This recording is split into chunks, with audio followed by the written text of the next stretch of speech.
This is Steve Addison for the Movements Podcast. A podcast for people who want to multiply disciples and churches everywhere. Today I'm talking to Berk Wilson, who's multiplying movements among students in Raleigh, North Carolina. I began by asking Berk, why focus on planting a church on campus rather than a church for the whole community? We have stayed focused on campus for a lot of reasons. One, when we moved to Raleigh, we tried to do a community thing and just have a campus ministry at NC State and UNC Chapel Hill. But as couples would come to our church, and Barbara and I would sit down and talk with them, they were a mess. Their marriages were just messes. And over and over again, they would say, I used to take God and the Bible seriously, but when I got to college, I pretty much forgot about him. And so when Barbara and I heard this, and we started getting counsel, and we just started thinking, why are we here when people are at a crossroads in life earlier?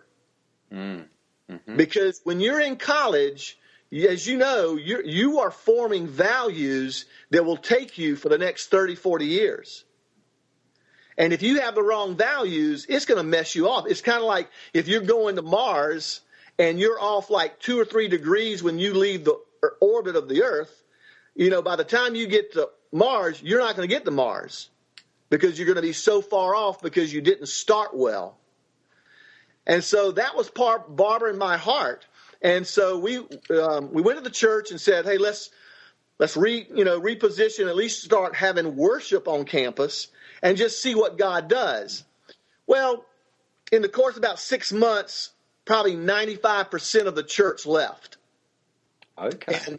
And so that was really hard because it was just difficult, very difficult time. But when we got to campus at NC State, and I realized that most of my sharing the gospel was more along the lines of in the pulpit and not in the trenches. So I realized I needed to start doing this. I need to start going out like I was doing with Steve Nelson back in Clemson. And so we just started sowing the gospel. And it was kind of funny. Probably for about 2 or 3 years, I would say I never saw anyone pray to receive Christ cold turkey. Mm. But as I was sowing, God was bringing people to our meeting, and I would meet with them, and they would get saved. And as you're sowing, does that mean the people that you met when you were going out sharing, or are they just parallel to that? Yeah, it was. I would go out. I would schedule a time, and I still schedule a time. It's kind of like you schedule exercise. You schedule a date with your wife. You schedule your quiet time. Hopefully, you schedule your quiet time. And so I just said I'm going to schedule a time. When I started out as an hour a week, that I was going to go and just talk with people about where they were spiritually. Initially I used a survey, but now I just talk to people about, when they think about the future, do they predominantly feel mad, sad, glad, or scared? And then I ask if I can pray for them or if God can do a miracle, and just I get into the gospel that way. But I would use kind of a little intro and then say, the diagnostic questions like, if you were to die and God were to say, Steve, why should I let you into my heaven? What would you say to him? And then based on that answer, I would go into the gospel. Mm. And so I'd see people who, from that they would come to church. I never really saw, a person for about 2 years. Never really saw anybody saved. And then the Lord just started allowing me to see people saved and be able to follow them up. And it's almost like God just had mercy on me. He just said, okay, Berk, you're going to go out there and, you've been doing it for so long. I better start letting you see some fruit because I view myself sharing the gospel more as a lordship issue, that Jesus is my Lord and he asked me to do this. Yeah. Some people think because I do it a lot, that's my gift, but my gift is more in wanting to build up the believer. Okay. And so anyway, so it's more of a lordship issue, so I would do it that way, and so we even started implementing a training called outreach training, which was a whole semester long training of how to present the gospel with, the nature of God, the nature of man, all this about 43 verses, going through the 10 Commandments, going through how sinful we really are, the prophecies of Christ, the deity of Christ, what does it really mean to believe, and it took about an hour and 15 minutes to go through a presentation like that. And did you have to remember the 43 verses? Yeah. Okay. It was part, we had memorized, and we'd have about 15 to 20 people every spring semester go through that, and they would go out, and they would give us an hour a week of lab time, and so I want to get back, if I can, about why we went on campus, because it's more than just people forming values, but also realizing that, for probably the first time, people do not have their support of their parents, and they're on their own. And if you're probably going to have more spiritual attack and more lies, thrown out. And it seems like that every other group has focused on campus.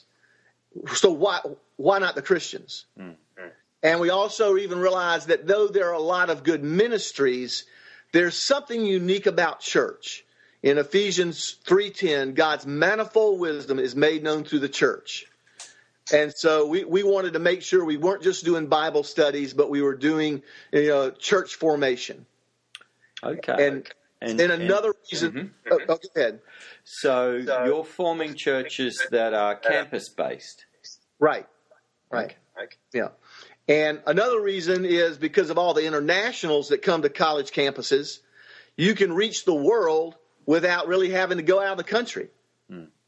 And so that just made sense. I mean, there are other reasons, but just made sense to be a lot more strategic if we really understand God's heart is to make disciples of all nations. If that's his passion, then if I love him, and I got to be practical in this and just think, okay, how strategic can I be with my limited resources? So we started focusing on the college campus and let everything kind of blossom from there. And now we've kind of spilled over into the campus community, the apartment complexes and the neighborhoods around the campus. But the trunk of our tree is still campus. And so the fruit falls sometimes close. Sometimes it bounces and rolls other places, but we try to even instill and equip people that if they go through our small group training, when they graduate, they basically have the spiritual DNA to start a small group that can become a church. Okay, so your intention is not just to win and disciple young people, but you want to train them to share the gospel, make disciples, start groups and churches. Right, yeah. Because again, I mean, when you're thinking about 7 billion people, we've got to multiply, and so that's and we were kind of going through our process, and in one sense, we were pretty comfortable with it. And then 3 years ago, we met Jeff Sundell, and we, our leadership core read T for T, and so we started making some adjustments because as we read T for T, we thought, wow, our expectations, though they're good, they're really small compared to what they could be. You look at Ephesians 3:20 about, our God is able to do exceedingly abundantly beyond all we can think or imagine. And so just even think, okay, if we're imagining this, then what can God do more? And so I think T for T helped us have that mindset that, okay, let's dream a little bigger. And so we started making some adjustments with our small groups. Probably the biggest adjustment we made was going back to our home group leaders, and we just changed their name to say, you're really home group trainers. Okay. We don't want you to lead a meeting, because that's what it kind of led into. We want you to be not a leader of a group, but a trainer. And in light of that, we want you to train people. Are they really being in the Word? There's an expectation that, you're going to be in the Word every day to obey it. There is an expectation that you're going to learn how to share your faith on a consistent basis. And you've got to learn how to really gather with others who want to do the same. And so those are things we say we're going to be a training now rather than just a meeting. And so things kind of ebb and flow. It seems like whenever we every January we do our small group training, and so we again the last 3 years, because of meeting Jeff and T for T, we reinstill those values, kind of like an alignment of a car. You're going to go through bumps during the year or the semester, but let's get the car aligned.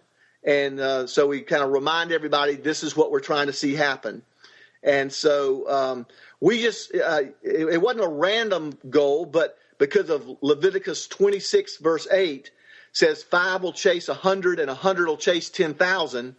We said, God, would you in the course of time, would you give us 10,000 multiplying small groups? And so we just started praying for that, and because your heart's the world, so let's believe something about those lines. But we also realized, well, we don't even have 100 multiplying small groups, so that's the first stage to say, okay, God, take our current small groups and bring up enough laborers and disciple makers to where we have 100, and then take that 100 and see 10,000 made. Now, I'm assuming those 10,000 aren't going to be all at Riley. Right. Yeah. What's the vision for the campus? Vision is initially it's North Carolina. Mm-hmm. And again we're looking at the college campuses like UNC Charlotte, East Carolina, UNC Wilmington, UNC Chapel Hill. There's a circle, kind of like a 3-hour drive circle, that we have targeted different universities. And so we're just believing that either one of two things will happen. During our fall breaks or spring breaks, we send teams out to some of these campuses to just do sowing the gospel and sharing the gospel, and see if, kind of like in Acts 16, how Paul ran into Lydia, would we run into some people who want to be disciples and disciple makers? That's one thing we do.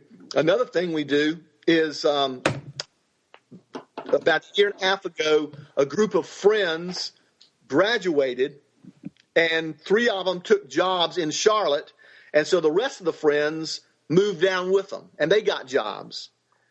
And so they just took the spiritual DNA they'd learned here at NC State and started doing it all over at UNC Charlotte. And so I go down there every other week just to touch base with them and to see them face to face. And they right now they have about 17 groups, and so that's how we're going to see the 10,000 kind of up here and overseas, both in our region. North Carolina first, kind of like Acts 1:8. We'll be his witnesses in Jerusalem, Judea, Samaria, and the uttermost. So we're kind of thinking that progression. And so the guys that now where did they go? They went to Charlotte. Charlotte, yes. They took jobs, so they're not going as students, but they're going to work and live in Charlotte with the campus in their sights. Right. Is that right? Yes.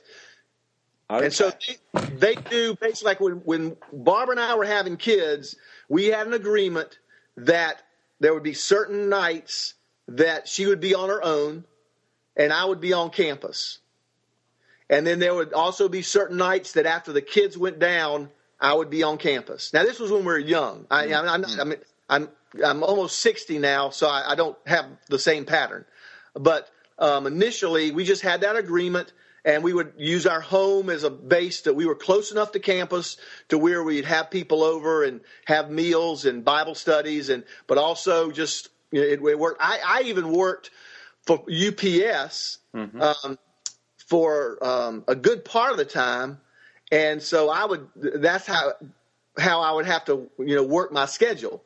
To where it wasn't until I moved back over to Raleigh that I was full-time and being released to be more intentional. So these guys they'll start out bivocational or either that or it'll be, this is their major ministry. All right. And you've taught them to do in Raleigh what they need to do in Charlotte. Yes. And not just to win and to disciple and form groups. You've taught them to form church. Right. Because it isn't one of the challenges with university ministry is, we have them for that intense time. Their commitment for some of them goes through the roof, and it does well. Right. Then they go and they settle down in a settled church with a settled job and a settled family. Yeah. And it's off the radar. Yeah.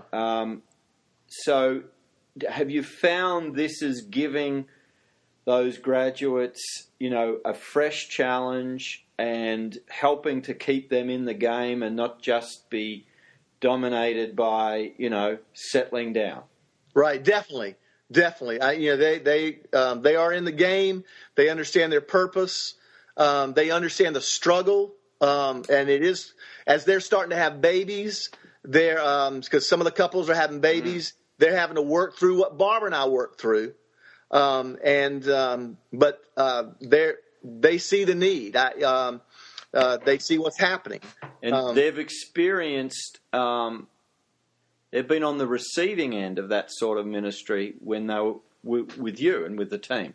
Right, yeah. Now, what does it look like to form church on campus? Because normally campus ministries are even opposed to the idea because they'd say, well, now we're competing with the churches, or churches say you're taking away our young people. So what does that look like, for you and others to be forming church with, I guess, their existing believers and new believers? Right. Yeah. A lot of it, that's a great question. Some people don't want church. There's some people who they want to go to a church and hear a message and have a good singing time and then do their own thing. That there are people like that. And then there are people who, for some reason, it's kind of funny. I sat down with a freshman and wanted to find out where they were spiritually. I ended up sharing my testimony, asked them for their story.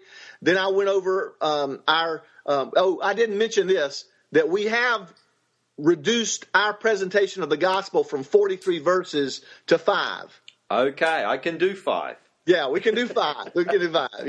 And it's very reproducible. But we still also offer the outreach training class as a going deeper to really understand your salvation more. Yes. So we haven't totally thrown that away. Yes. We just so anyway, with this freshman, I went over. Hey, I went over our story. They had a story. Went over the gospel presentation. Said, hey, we're trying to make sure everybody on NC State's campus hears this. We want it to be hard for people to go to hell at NC State. And I asked them. I said, do you want to join up with us? And they said, yeah. And then 5 minutes later, they said, well, let me ask you this. Would you recommend any good campus ministries? And I'm kind of looking at them saying, what? Why would you need a campus ministry when you got us? But it's just kind of like it's what they've been taught, by their other churches when their home churches. Find a good campus ministry. They're not even being told to find a good church. So we kind of, so we go over some things about what is church and just remind people that we are here to obey. What is it in 1 John about this is what love is, that we obey God's commands. And so if God commands us to baptize the people we see saved, we don't need to let somebody else do it. We need to do it. And so if God commands us to take communion, you don't need to have a pastor administering communion. You just need to have, some humility. And so don't let your structure restrict you from obeying God's word. And let's just do it and see what God does. So we try to remind everybody about, that every group has the responsibility to obey God's word. And that includes baptism, that includes sharing the gospel, it includes baptism, it includes communion, it includes just, things like that. Yeah. And so it's a paradigm shift for a lot of people because, and we've even had to say, look, we understand you still want to be part of your mom and dad's church that, but so we allow for dual membership or, that, hey, you're here, it's kind of like even thinking like a sports team, a college sports team. You've got the athletes there for 4, maybe 5 years, and then they move on. And so we've had to have that mindset that we've got people for 4 or 5 years, and even in let's say normal churches, the way they are, they only have people for 4 or 5 years, maybe even that long. Yes, and so at least we know that up front. And so we prepare for it. Every year it's a new year. It's a new recruiting time, and recruiting, the first couple of weeks we are looking for believers who, because of, Jesus saying, you look after those who are my brothers in Christ, after me. So they're strangers in a new land. And so we look after them, but we kind of real quickly bring them up to speed about, hey, this is what we're believing God to do with grace, and do you want to join in with us? And some do, and others say, well, let me just fall back to just some of the other things y'all are doing. Let me just attend Sunday morning. And that's, we work with that and just trust God's timing. And so. So your small groups then, are they considered to be church, or is there a network that forms the church on campus? There's more of a network that forms the church. I would say our home group, those see themselves as church. And we even make mention when we gather on Sunday morning on campus, we say this is really a collection of our house churches. And so if you're not connected with a house church, get connected. Yeah. And so, but each home group has what we call starter groups or discovery groups. They'll have one home group has 6 different, starter groups, discovery groups, that people from that home group have started some basic foundation like creation to Christ or the stories of hope, just kind of laying out do they understand the gospel? And they're using a discovery Bible study approach. Right. So there could be half a dozen people, they're connected as part of a home church or a church that meets in a home, but then each one of them may be facilitating multiple groups out in the campus for people who are making their journey towards Christ. Right. And those groups can either then join in with the central one or form new groups on campus. Right. Okay. Exactly. Yeah. And what about the ones, because I think you were saying, they're campus-based groups. We're also planting out into the surrounding community. Is that just with students, or are you just taking a community approach and whoever's there will reach? That's a great question. In one sense, it is just we'll reach anybody. But we ask our home group trainers to pick an area of focus. In the school year, everybody can pick a dorm, and usually they do. But some people, like this summer, there were only 2 dorms open. So some of the other home group trainers decided to pick apartment complexes close to the campus. And usually there are some home groups that have more families than students. Yeah. And so it just seemed more natural for them to pick the neighborhoods than the campus. Mm. And so we've spread out a little bit. So we're not just campus, but we've spread out. And so sometimes like the home groups that have targeted an apartment complex, they'll see, groups started with families or students.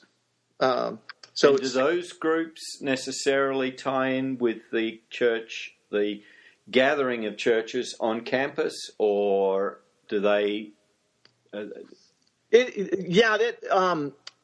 We don't rush that. Mm.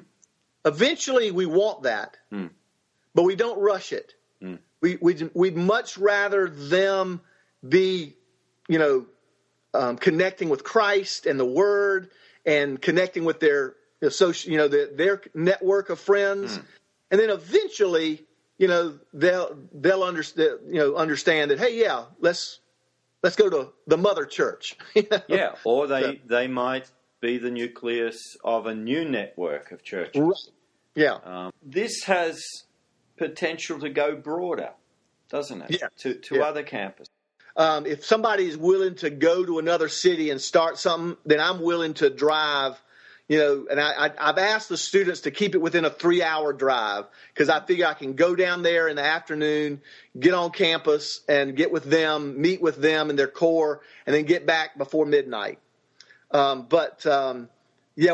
got a group of friends that are about ready to graduate next semester, and they're looking at Wilmington, North Carolina.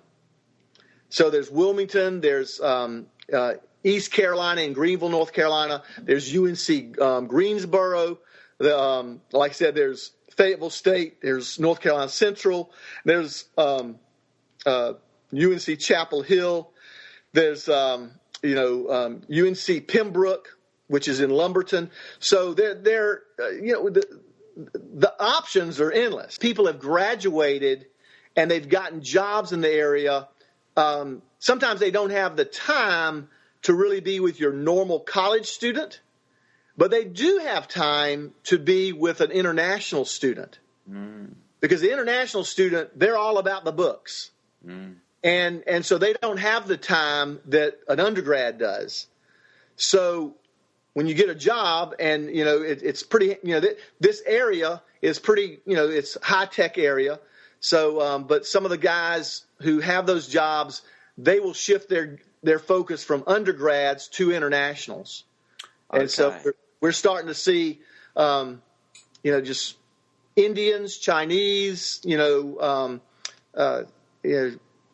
connecting with us. Yeah.